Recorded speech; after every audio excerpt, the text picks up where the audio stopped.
Thursday's class, but it seems to have gotten one of the biggest YouTube followings of our classes, like 60 or so people or more.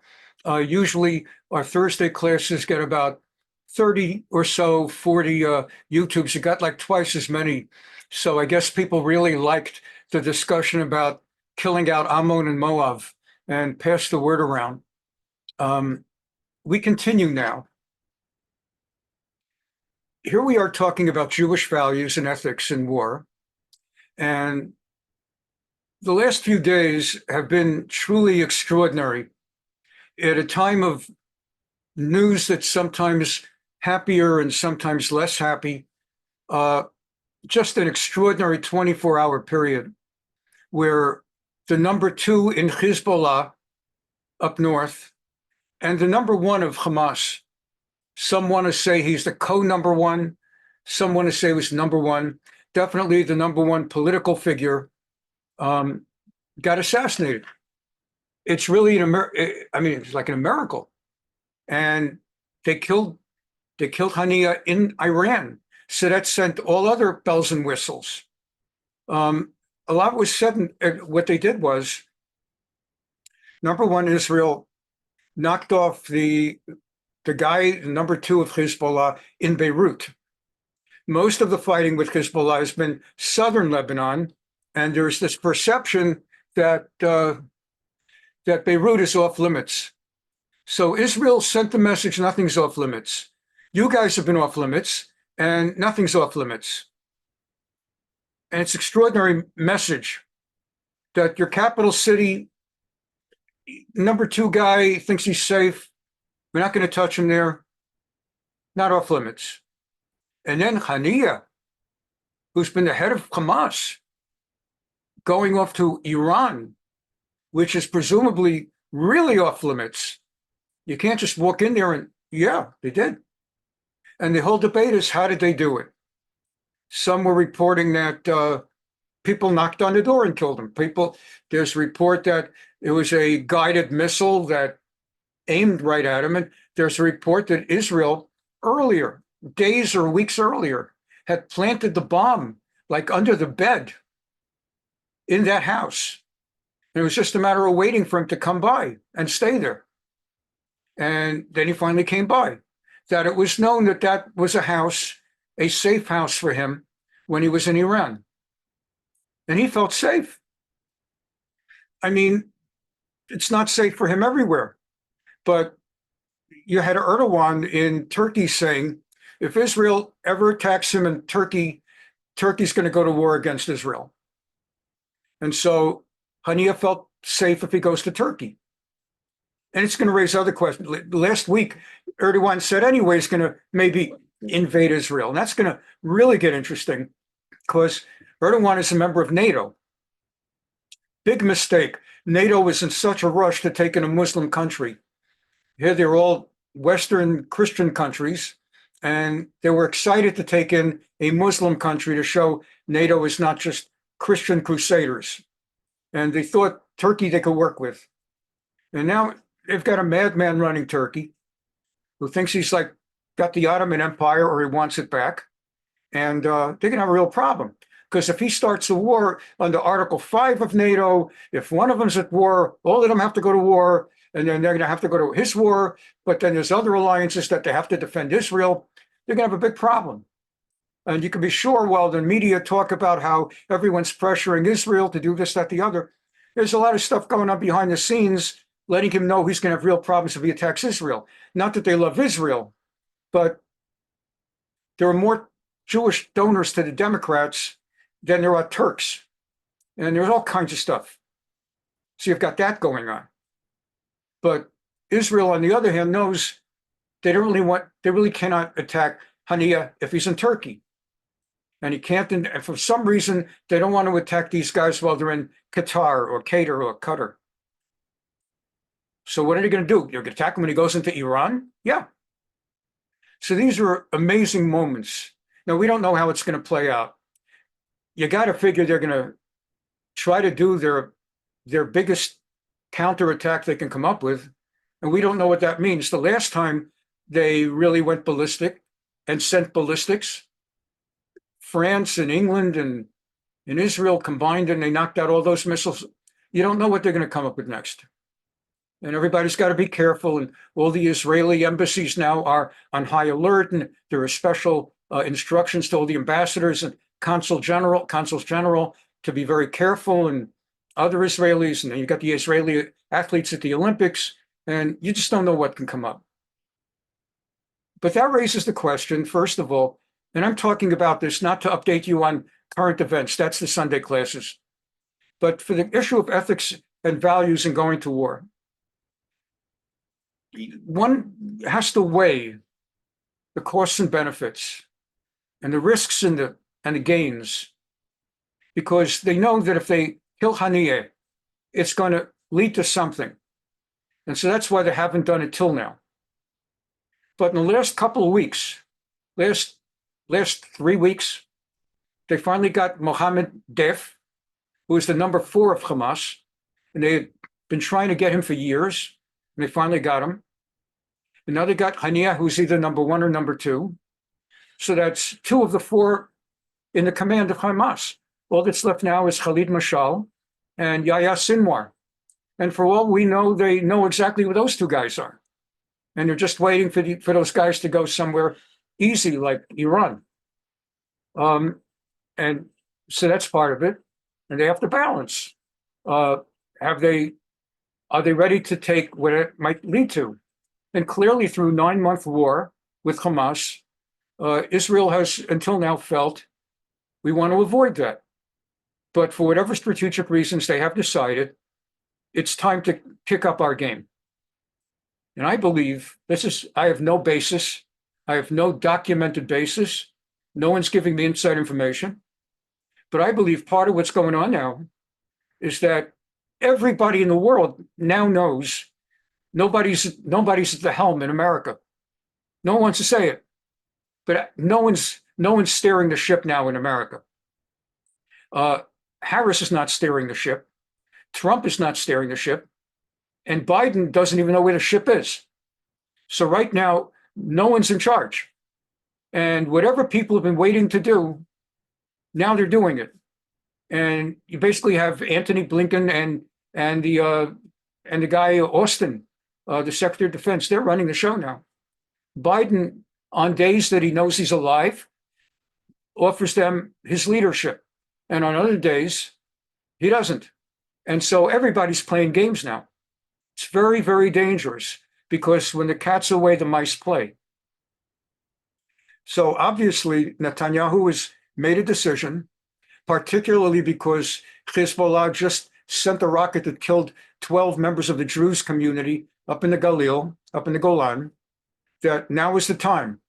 And right now, at this minute in time, having just gotten a standing ovation 58 times in Congress, and with Biden half there and half not there, it's like Netanyahu is sending a message all over the place that this is not the time to mess around with us. So how does Judaism, in terms of ethics and values in war, how does Judaism look at assassination, targeted assassination? And I was thinking to myself, where in the Bible is there a targeted assassination? And when I say the Bible, I mean Tanakh. Where is there a, not simply that the leader of the opposing side got killed in battle. There's the story of the battle with Moab where they killed Bilam, the evil prophet, in Sefer Bamidbar, the book of Numbers. And in Parshat Pinchas, after the terrible sin with Moab, and at the direction of Bilam the prophet, that the Moabites should do certain things that will lead the Jews to sin. And in the end, Bilam was killed as part of God's battle, which the Jews went to battle. But that wasn't the targeted assassination. And I think of some of the kings of the Canaanite lands and everything. And I wanted to share with you, as I was thinking about it, even the story, the narrative of around chapter 15 of Shmuel Aleph, where King Saul defeats Amalek, but leaves Melech Agag, King Agag, alive. And then Shmuel Hanavi, the prophet Samuel, comes, says you weren't supposed to leave him alive. He was supposed to be killed. That was not a targeted assassination. That was, Agag was supposed to be killed, and Saul did not do it. So God told Shmuel, Agag is in custody, and go kill him. That wasn't like a targeted assassination. That was more like an Eichmann execution. Here, and then I was thinking, here's one. Here's maybe, and I wanted to learn this, and then we'll go back to the rest of the text.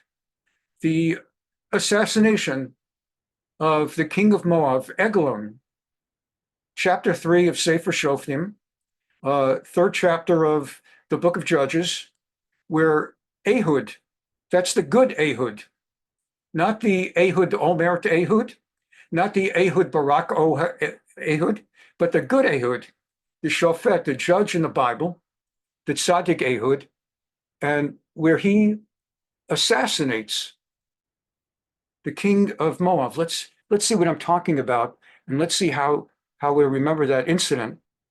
Sefer Shoftim, here we are. Thank you for putting up with that. The Tanakh, the Bible, sees war and the enemies of Israel who go to war against Israel as actually a hidden bracha. That's no bracha, is it? Is that a blessing to be at war? No, it's not. And yes, it is. God has a deeper plan that transcends us.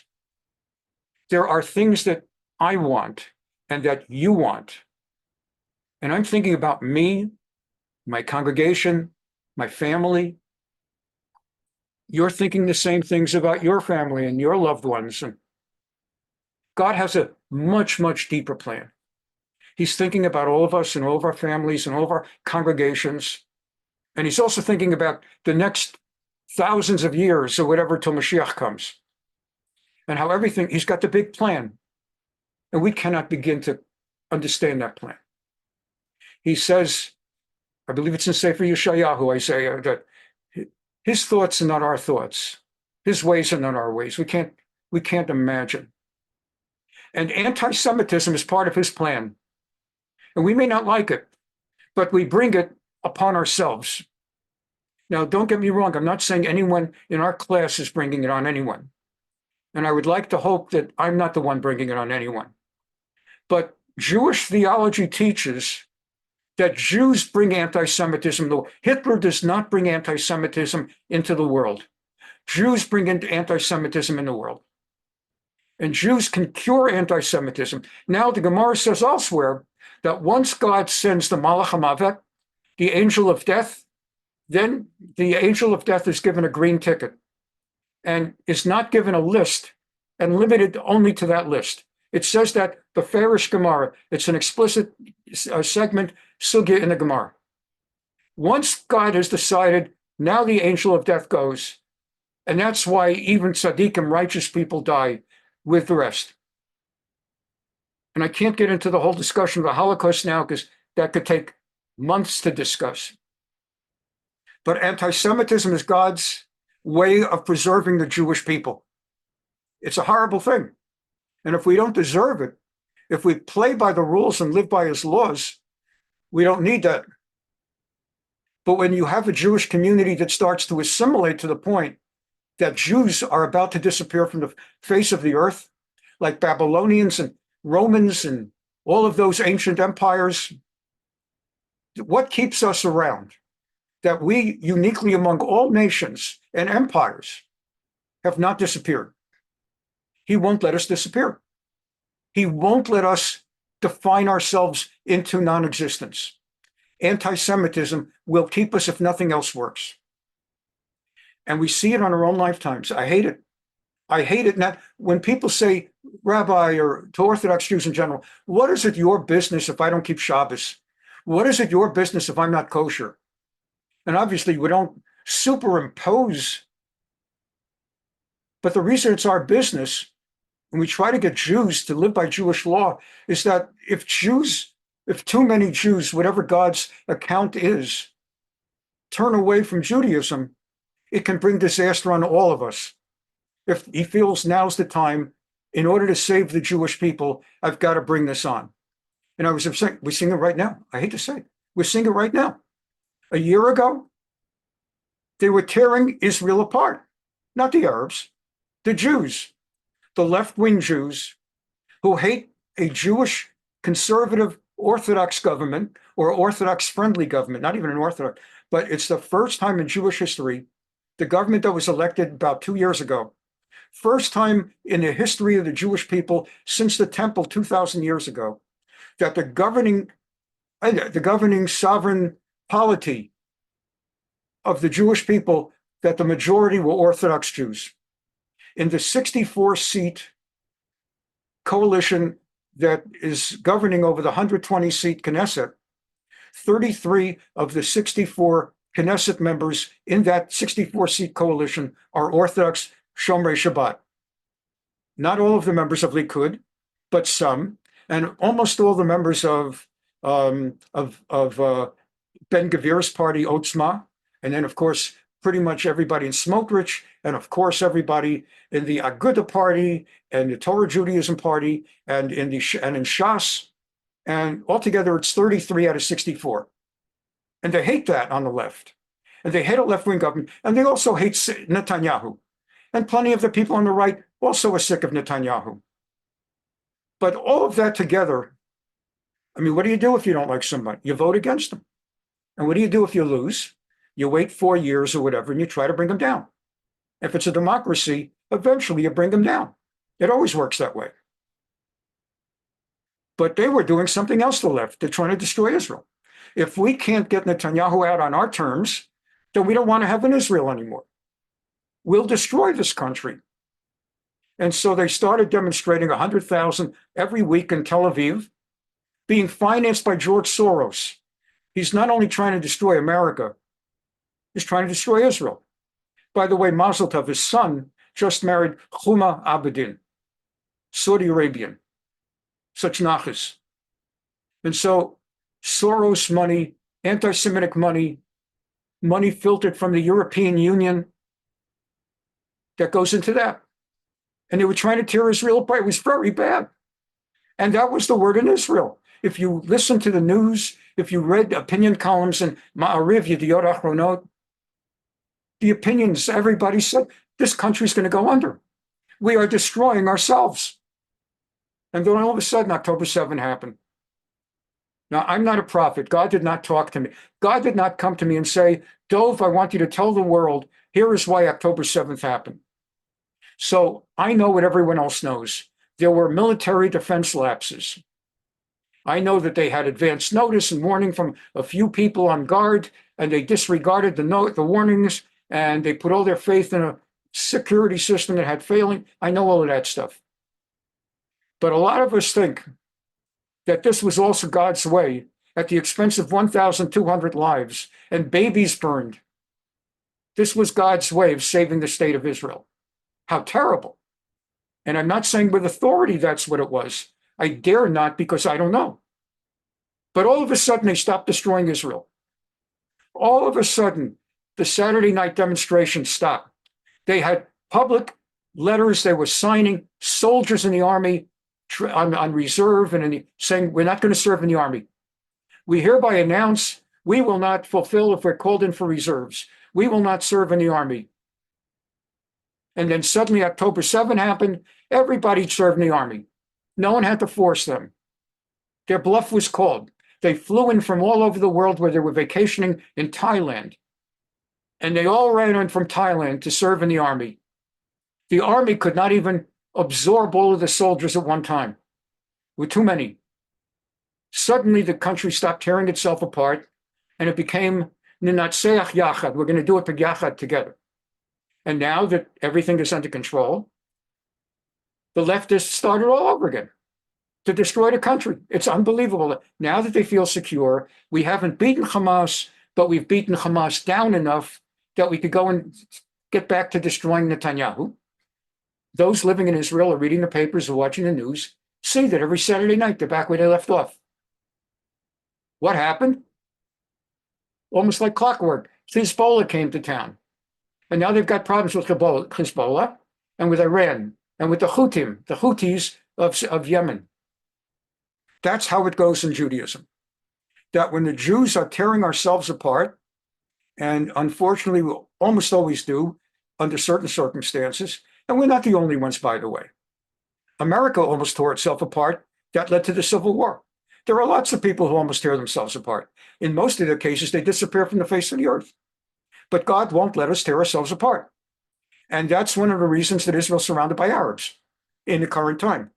And in biblical times, surrounded by Moab and Edom and Ammon and Amalek.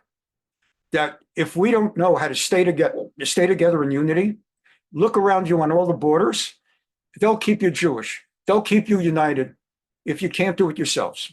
So what we're reading here in the Sefer Shoftim in the book of Judges is to understand in the lead up to the assassination by Ehud of Eglon, the king of Moab. The book is telling us why we're having trouble with Moab in all these countries. It's telling us explicitly, this is not my theory. It explicitly is telling us God put all the enemies all around us in order to prevent us from destroying ourselves. Let's continue.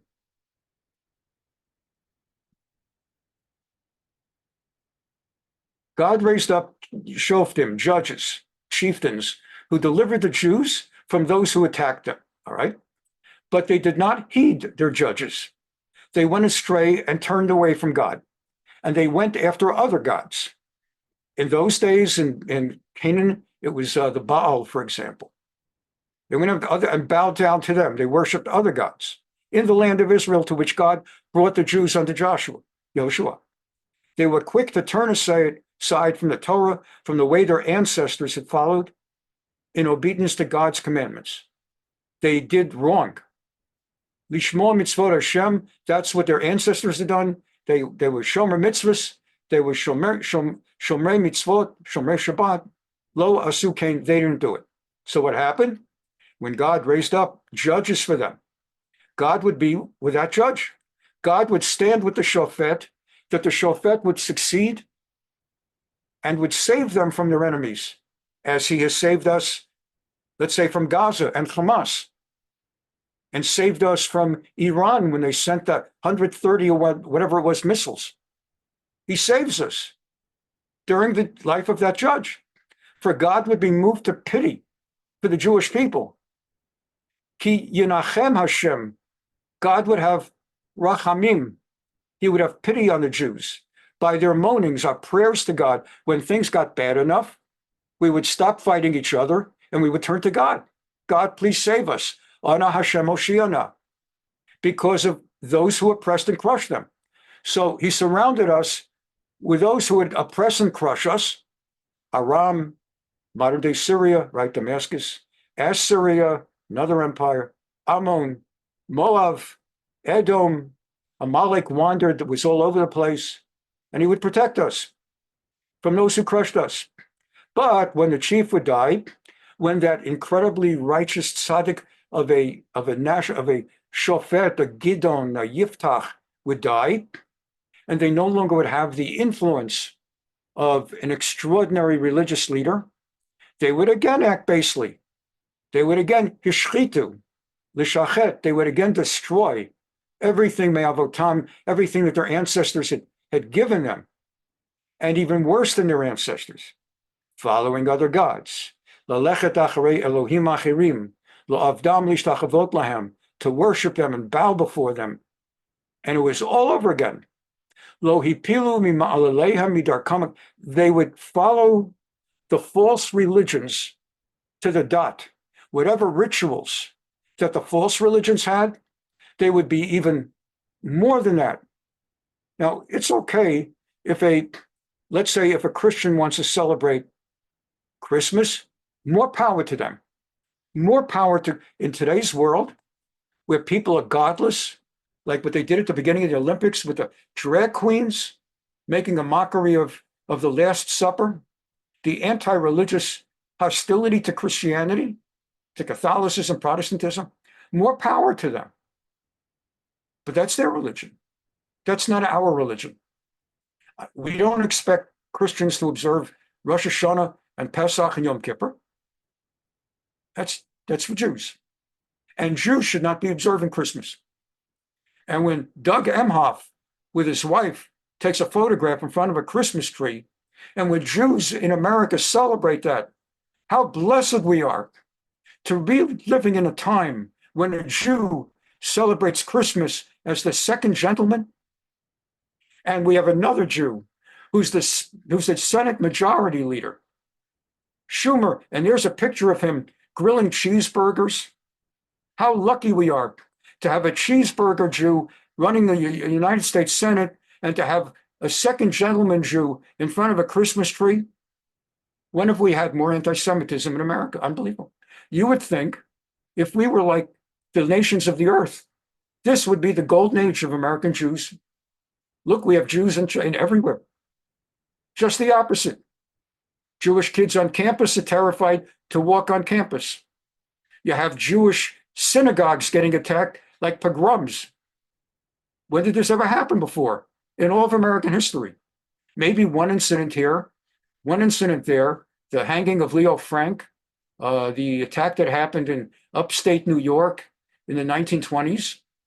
It was one incident here, one incident. Whoever saw what's been going on? I believe this is part of the same thing. That when Jews get the idea, you can walk away from God. Goodbye, God. We got it. We've got it. We've got it now. We don't need partners. He sends us a message. You don't need partners. Isn't the hate? You have your Emhoff, and you have your Schumer, and you have your Senate, and you can't walk safely on Harvard Yard. So back then, the text is telling us that every time the Jews got out of line with God, he would send new nations to destroy us. Whenever Shofet would die, and they would return to sinning again, lo hipilu mima'alehem, not only would they turn to the other religions, but would worship every detail of the other religions, boing, it would come all over again. Vayichar af Hashem b'Yisrael.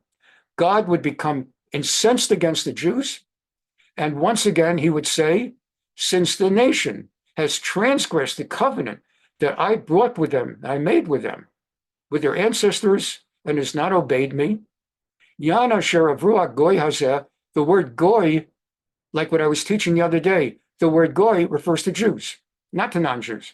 The word Goy means nation. Here he's talking about the Jews. Jews are called Goy also, means nation. I went into detail the other day, so I won't do it now. Because this nation, this Goy, the Jews, have violated Briti Asher Tziviti Avatam. They have completely breached the covenant I made with their ancestors. Below Sham'u Koli, and they will not hearken to my voice. Gamani lo asif la rishita ish mipnehem. Therefore, I no longer will drive away from the region the nations that seek to destroy them. I'll leave them. Min hagoim asher azav Yoshua yamut. Joshua died, and there still were some of those nations around, not yet dispossessed, and I would have been dispossessing them too, but I'm going to leave them. The Jews need to have them around. Laman asot bam et Yisrael, hashomrim hem et derech Hashem lelechet bam, ka'asher shamru avotamim lo. And they will stay around those anti-Jewish, destroy Jewish nations in order to keep the Jews on their toes and keep them right way and test them. Are they going to go back to worshiping and observing the way their ancestors did or not?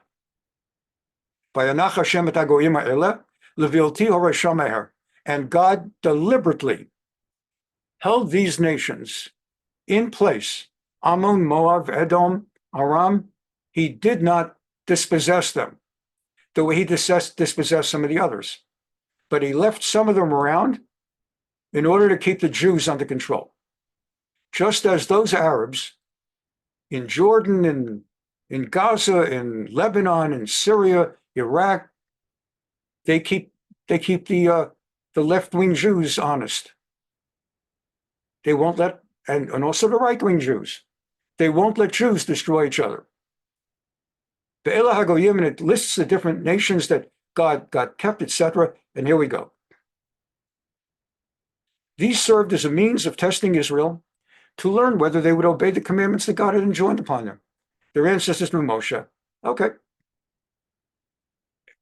And then what happened? So the Jews lived among the Canaanites, the Hittites, Amorites, Perizzites, Hivitz, you both sides, we've mentioned those nations a million times on a Thursday night class. Knani, Chiti, Amori, Parisi, Chivi, Yavusi. Yavusi we know about. Those are the guys in Jerusalem that David and Melech had to drive out. And what did the Jews do? They took their daughters to wife and gave their own daughters to their sons. They married out and they worshiped their gods. Like Emhoff and like Bernie Sanders and like all of these people. I can go on and on and on.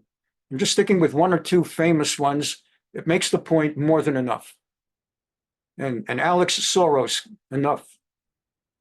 So they go ahead and they marry out and they turn away from the God of Israel and they become like all the other nations. And that's it.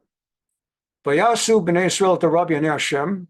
And when the Jews do evil in the eyes of God, vayishkachu et Hashem Elokehem, and they forget whom their God is, vayavdu et haba'alim v'ra'ashirot, and they worship the other gods, well, vayicharash af Hashem b'Yisrael, then God becomes incensed, infuriated against the Jewish people, including those who have not turned away, because everybody gets caught. Kol Yisrael or even Zelazah. All Jews are in the boat together. You know, that's how it goes. All Jews are in the boat together. One of the great ironies, for those that don't know it and can't figure it out, you have all these leftist Jews going around, well, not in our name. They attack Israel, not in our name. We're anti-Zionists, just like the Arab friends I have in college. I'm also anti-Zionist. Or I'm not anti-Semitic, I'm just against Israel. They don't get it. Now you're anti-Zionist. You think those anti-Zionists look upon you as one of them? Right now you're one of them. And if they ever see the fulfillment of what the anti-Zionists want, you're going to have a cruel awakening when they come after you next. That's what happened with communism, right? You had Trotsky and you had Zinoviev, Kamenev, a whole bunch of these Jews in the Politburo. And they thought to themselves, I'm not a Jew. Okay, I'm a Jew, but I'm not that kind of Jew. I'm not a rabbinic Jew. I'm an anti-Zionist Jew. I'm an anti-Netanyahu Jew. Don't put me with them. I'm a good communist. I'm with Stalin. I'm going to be in the forefront of the Evasexia, and I'm going to arrest Jews, and I'm going to execute rabbis, and we're going to burn down synagogues because we're good communists. And they burned down synagogues, and they arrested and killed rabbis and other Jews, and they banned synagogues and they banned prayer. And what happened?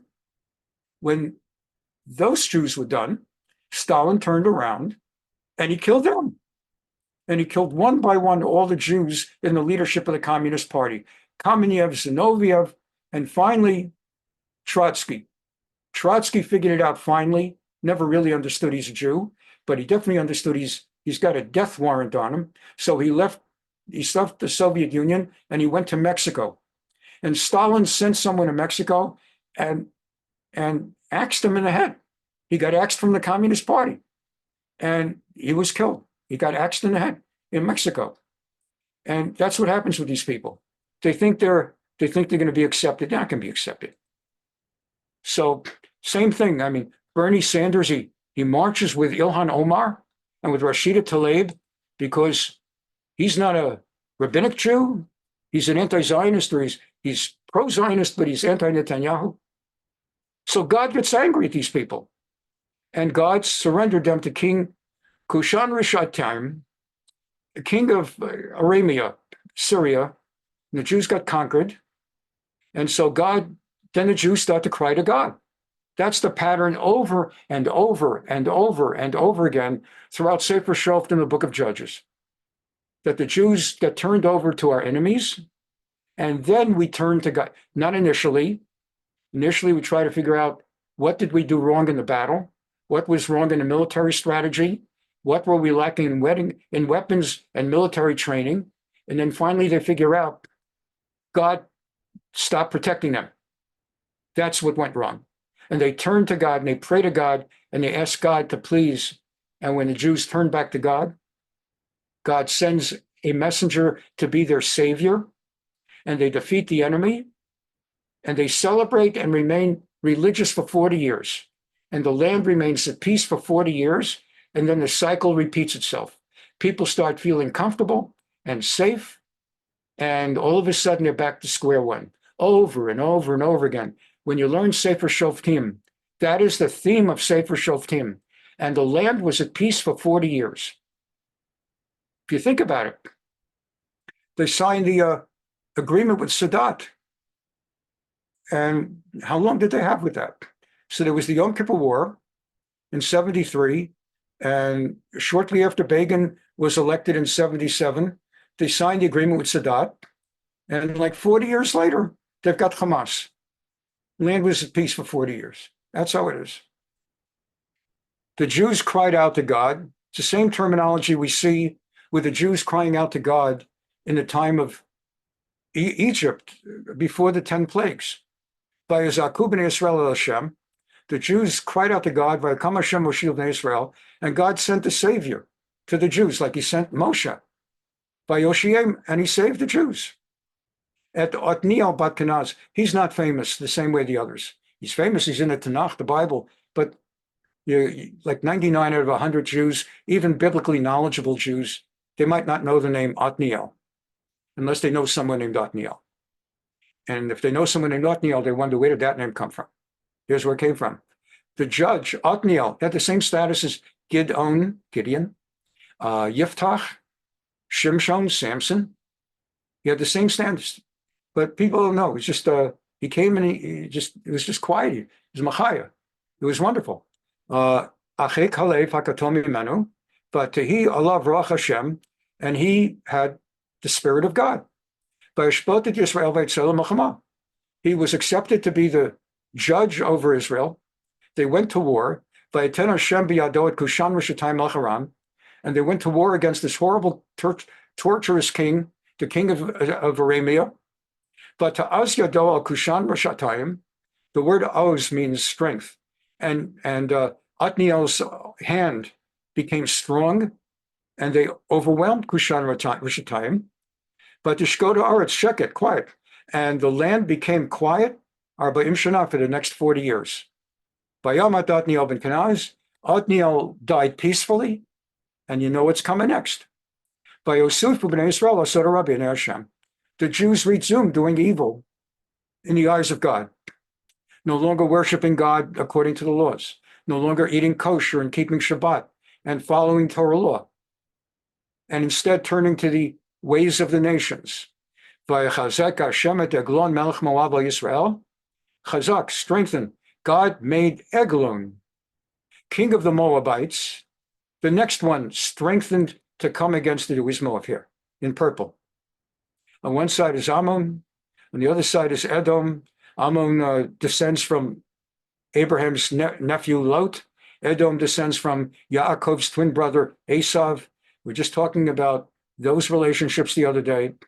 And Eglon, the king of Moab, becomes strong. And the only thing between us and him is the Jordan River.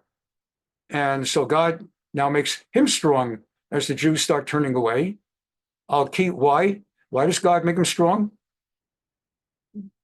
And because they did what was offensive to God. With the Rabbi and Hashem, God strengthened Eglon. Eglon brought the Ammonites and the Amalekites together under his command. So we had 3 nations to deal with.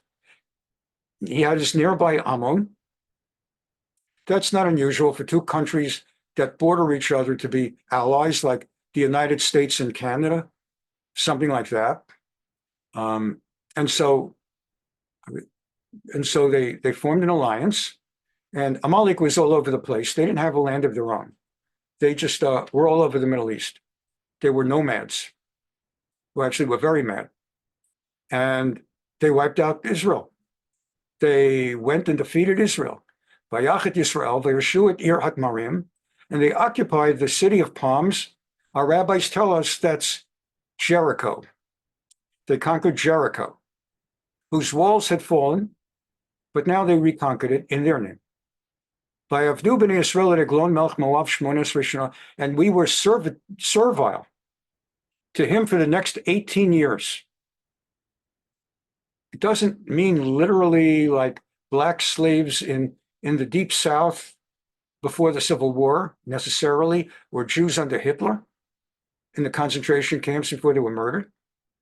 But we were his subjects. We were his servants. I would compare it sort of like the Irish under England during the centuries before the Irish broke free. The British were terrible to the Irish. I used to be a big pro-Irish guy. But in my lifetime, Ireland moved from being an incredible ally of Israel because they related to us as a people who drove the British out of their land and won independence. And they now have become like the most anti-Israel country in Europe because they don't know history. And now they interpret the Arabs of Judea, Samaria, and Gaza. They see their efforts against Israel as comparable to Irish. But the Irish, they had it unbelievable of 1600s, 1500s, 1800s. The British, I just don't have time. You don't have time to listen to that whole history. It is an extraordinary history of dehumanization, what the British did to the Irish for hundreds of years. So that's what happened to the Jews for 18 years under Moab, under Eglon. And so that's a good example. We continue. So God brought this on the Jews, and you know what happened? Next thing you know, Vayizaku ben Israel Hashem. So now the Jews cry to God. It's the same cycle over and over and over again. By the way, again, in our lifetimes, after the 1967 war, the great miracle, greatest miracle, maybe in my lifetime, maybe among the greatest miracles of all Jewish history. Here, Israel was one day facing extermination. And God forbid Jordan will join Egypt and Syria. We don't know what we'll do. And Jordan does join, and we don't know what we'll do. And the next thing you know, we're holding Judea, Samaria, East Jerusalem, United Jerusalem. Biggest miracle ever. Well, the Jews came out of that miracle. Religious Jews pray to God. We put our faith in God every day. I'm a religious Jew. I put my faith in God every day. That's just the way I'm programmed. I was programmed, and I've reprogrammed myself. I put my faith in God. But a lot of Jews, so they're eating clams and oysters in Tel Aviv. Then they're facing extermination, and they pray to God like crazy. And they stop eating clams and oysters and mussels and shrimp. And they win the 6-day war. And the old menu comes back on the table. Clams and mussels and shrimp and lobsters. They're right back where they started from. We are invincible. Look what we did to the Arabs in 6 days. No one can touch us. God, that's not what did it. It was our better weapons and our better training. There are no fighters like Israelis. Came the 1973 war. Piece of cake. We don't need God. We're just so much. That was only 6 years ago. How good could the Arabs have gotten in 6 years? And we still know everything we knew. And then Israel almost got wiped out. And the next thing you knew, they were praying to God. Please, God, we don't know what's going to happen. And God made miracles. Nixon sent weapons. Nixon. He's an anti-Semite. How do we know? Because it was uncovered his tapes. He taped his own conversations in the White House. No one knew it at the time. Later, during Watergate, he had to disclose all of his tapes. Turned out he hated Jews. Why did he help Israel? Because strategically, he didn't want the Soviets to control the Middle East. What a miracle. Of all the people in the world, Nixon. And next thing you knew, Ariel Sharon was marching across the Suez Canal. But for Kissinger, we would have ended up conquering Egypt and Syria. And that would have been a big problem because what are we going to do with it? We can't even populate it. And then that's the way of Jewish history. When you look at it this way, even in our own lifetimes, you begin to see the pattern. That's why we learn Navi on Tuesday nights, whether Sefer Shoftim, Sefer Shmuel. That is the way of Jewish life. It's not only then, it's not like learning about, Chinese dynasties or shoguns. When we learn this, it's applicable to our own lifetimes. This is the story of Jewish history and Jewish destiny.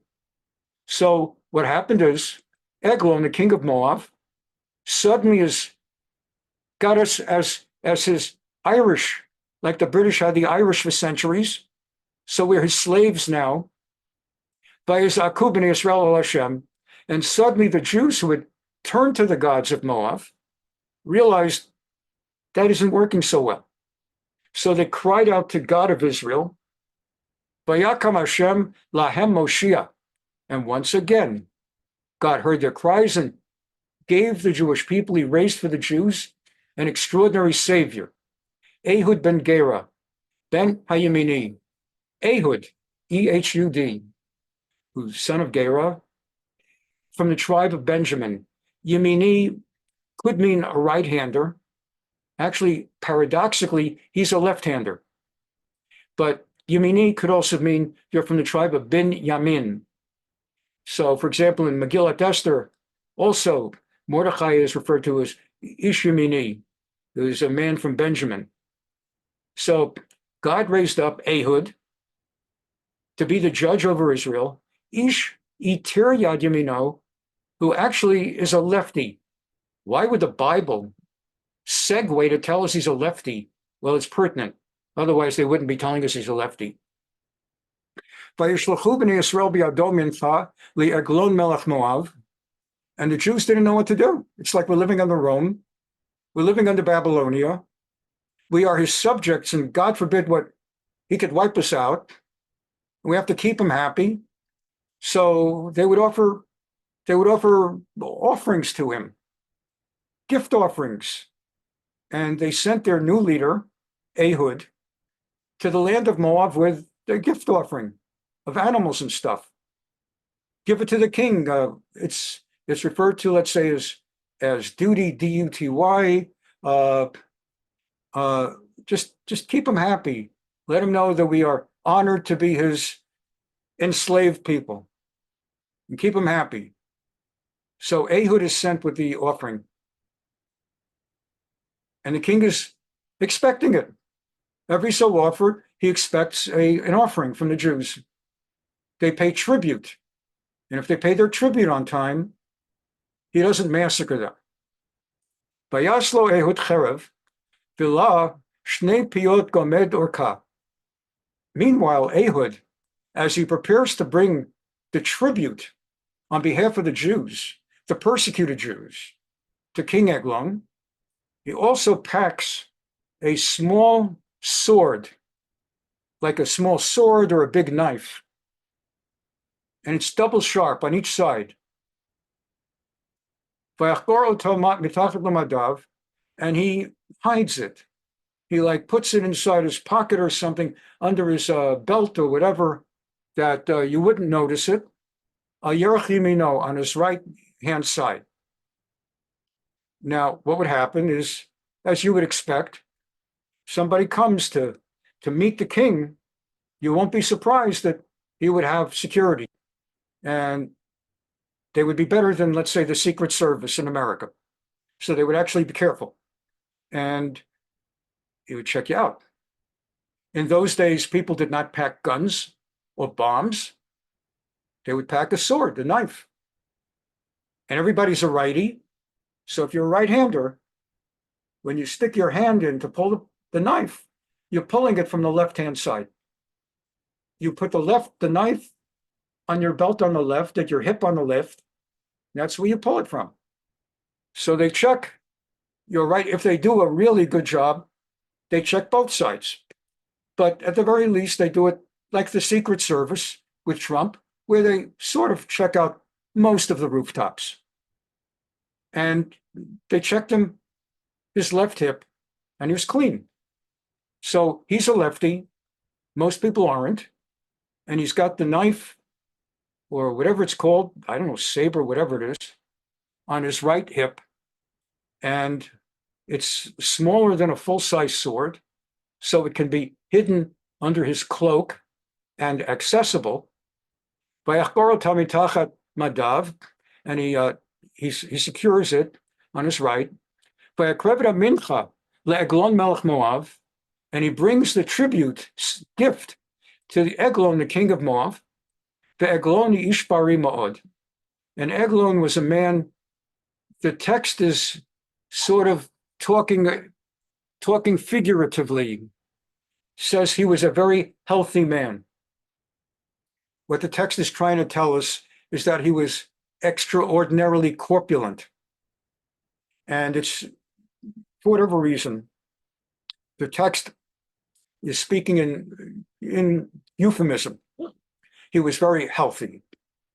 And so he was very corpulent. Why is the text telling us he's corpulent? Why is the text telling us that Ehud is lefty? And as soon as Ehud finished on behalf of the Jewish people, bringing this tribute and offering this special sacrifice on behalf of Eglon,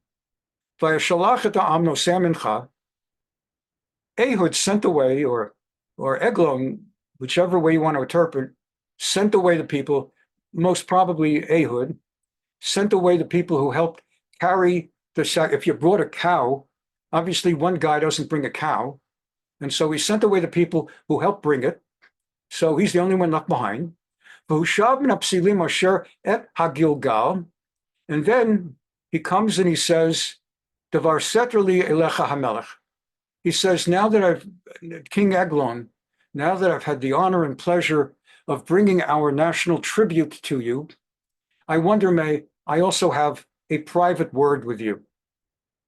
And the king's figuring, well, this guy is a nice enough guy, and he seems very polite.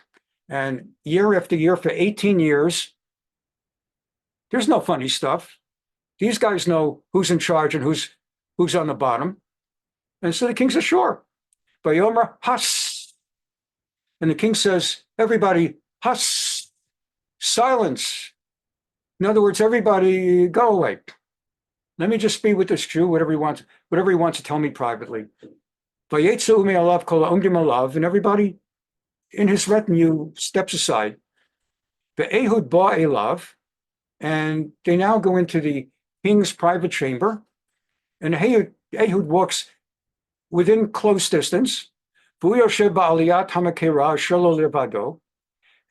king Eglon sits down on like a chair. Technically, it refers to a chair on which he gets cool. And that's a whole nother story. I'll leave that out. And so he sits down on like a throne. Vayomer Ehud, Devar Elokim li elecha. And Ehud says, because there's still like maybe 3-4 feet distance between them, he says, this is something very, very private, very secret. I come with a message from God Almighty. Vayakam, and King Eglon is intrigued. No one ever comes and says, I come with a word, with a message from God. So the king doesn't know what to do with it. But just in case it's the real thing, he stands out of respect for the God of the Jews. Now remember, very important to remember, nowadays, there's the God of the Jews, and there's the God of the Arabs, whom they refer to as Allah, who technically is the same God, but it's a whole nother story. And then there's technically the God of Christians, and Christians would say that's the same God, where they talk about the Father, the Son, the Holy Spirit. So on one level, it's the same God. And then on another level, it's a God of a different way of believing. But nowadays, in monotheism, Jews, Christians, and Muslims all believe that there's one God. In the old days of polytheism, many of you probably learned in high school about the Greek mythology and the Roman mythology, and there was the Egyptian pantheology, and they believed in many, many, many gods. So you could be non-Jewish, anti-Jewish, like the Egyptians at war with the Jews, persecuting and enslaving the Jews, and still believe the Jews have a God. And that God is bringing 10 plagues, and you still could stick with your gods, simply recognizing they have a God also, and he's really up to something right now. So when Eglon was told by Ehud, I have word from God, Eglon stood up out of respect. Our rabbis teach that because of that one moment, that Eglon stood when he, out of respect, when he heard that he's going to hear a message from the God of Israel, he gets one merit in his life. His merit, what could have been the merit of Eglon, the king of Moab? Time's up. His daughter was Ruth, the famous Ruth Hamoviah, Ruth the Moabitess of the story of Shavuot and the progenitor of King David, was his daughter. And he merited that the messiahship, the messianic dynasty going back to King David would stem from him also through Ruth, because he stood up that one time when he was told by Ehud, I have a message from the God of Israel. So back to this. Ehud bo elav, Yoshev aliyad mikre, shelo vado, v'yom Ehud, devar elokim li alecha. Ehud says, I have a word for you from God. Vayakam e'alakisei, and Eglon stood up, yes, vayashlach Ehud et yad smolo, vayikach et acherev me'al yerach yamino. Ehud took his left arm and hand, he grabbed that saber or sword on his right hip, and he planted it deep into the corpulent stomach of Eglon to the degree, so deep that the handle itself went in. You couldn't even pull it back out. It completely, his body completely enveloped it. But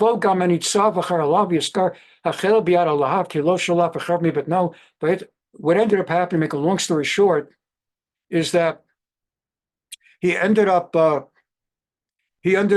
assassinating.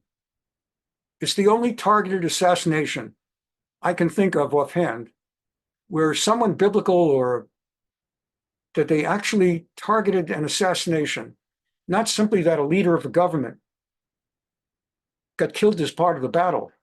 There was the case of Barak and Devorah when they went to war, for example, against Sisera, and he was the general.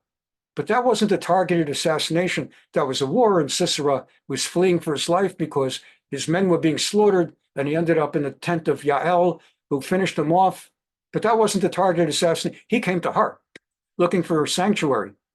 But here, actually, Ehud assassinated him, a targeted assassination of the leader of the enemy, and that was all you needed.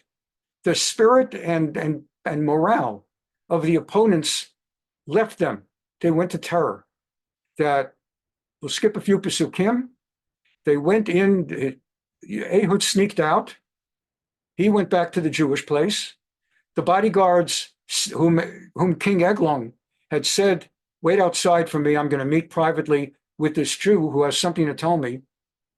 Well, when the bodyguards just saw the king has not come out for quite some time, without my going into all the detail of the verses, they finally took a key and opened the door, and they found Met. They found V'hinei Adonaihem Nofel Artza Met. They found that their Lord was dead on the ground. Ehud Nimlat Ad Hitmamam V'avar Et Apsilim by Malet Hasira. Ehud got away, and as soon as he got away, by Gab Shofar Bahar Ephraim, immediately they started to blow the shofar, the battle cry, by Erduim B'nai Yisrael B'nai Harbu Lifneim, and the Jews came to battle, and he said to them, follow me right now. We're going to war right now against Moab. Isn't he afraid of the retaliation? Isn't he afraid, oh my God, what are they going to do as a counterstrike now that we've assassinated a king? No, he says, follow me, because God has turned our enemies into our hands. God has turned your enemy to your hands now. And so on and so forth. And they destroyed them. And the Jews in that battle killed approximately 10,000 Moabites. Every single one, no one in that battle survived. They killed like 10,000 people, and that was that. Vatikana Moav bayomahu. And the Moabites were destroyed on that day, Tachat Yad Yisrael, the hand of the Jews. Vatishkoda Arutz Shmonim Shana. And after that, there was not peace for 40 years. After that, there was peace for 80 years. Twice 40. The single longest period of peace that is reported in the entire Tanakh, per se. So let's understand what we covered today. Targeted assassination has a clear place in Judaism if it's part of battle against an enemy that is trying to kill you and that is persecuting you. We are not allowed just to go and kill people per se from the other side. Just to go and kill a quote-unquote innocent in Gaza because Israel is at war with Gaza is not permitted. Not to kill one innocent Gazan to the degree, let's put the word innocent in quotation marks. To kill one innocent in Gaza, to kill 100, 1,000 innocents in Gaza is not permitted. If not necessary, if they do not represent an immediate threat in the sense of part of the persecution.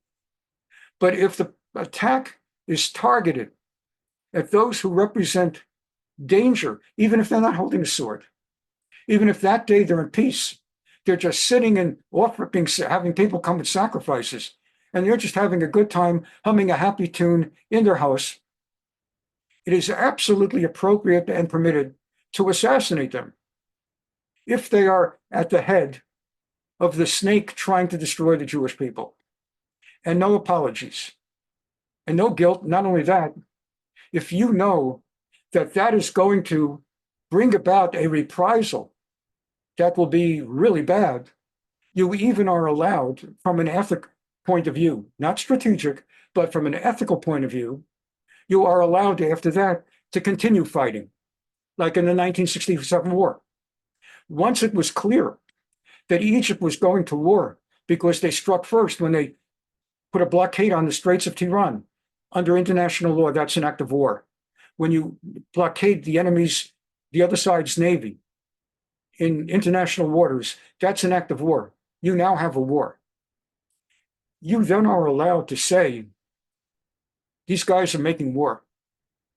And we could refrain and go along with this diplomacy stuff, or we could decide they're going to kill us if we don't strike first. We better get them before they're ready, as long as you don't strike first. But once they struck first, Jewish law says there's no ethical problem with bombing the heck out of them.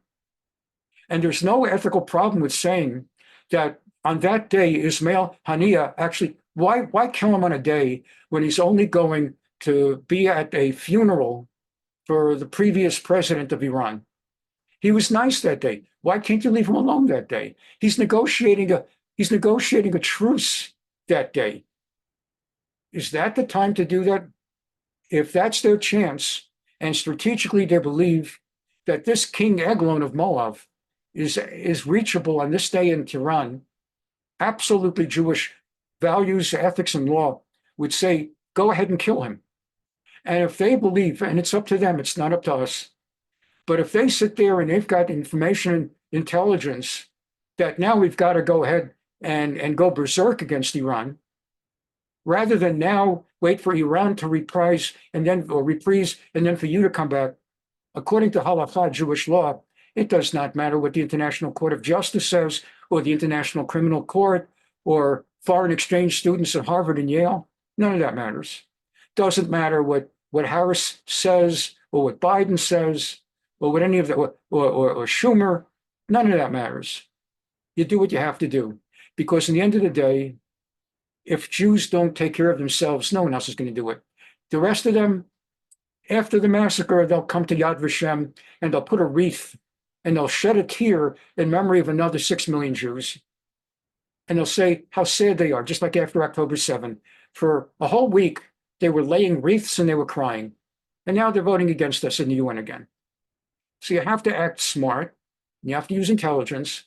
But most important of all is that the Jewish ethic and value of war is that you have to turn to God. You have to put your faith in God. You have to ask Hashem Hoshia HaMelech Yaninu V'Yom Karinu. You have to ask God, please save us, O God. You have to turn to God like in Psalm 121, Tehillim Kuf Chaf Aleph. You have to look to the heavens. That's where it's from. That's where your salvation is from. Esa Einai El Harim Me'ayin Yavo Ezri. I turn up to the hills and above the hills. From where does my salvation come? It comes from God Almighty. Because if you only put it in your military might, and you only decide, well, we have 2,000-pound bombs, and we have bunker buster bombs, and we have really great intelligence, if you don't put your faith in God, oy vavoy, I am afraid, and I have greater hope when they have faith in God, and they go to war, and they pray to God side by side with everything else. So that's tonight's class on Jewish ethics and values. In the week that we've just seen 2 targeted assassinations, may God continue to bless the state of Israel, her soldiers, and may the Jewish people be worthy of God's continued protection and blessing. Amen. Thanks for being here this week, and God willing, we'll see you on Sunday and Tuesday and Thursday of next week. Bye-bye.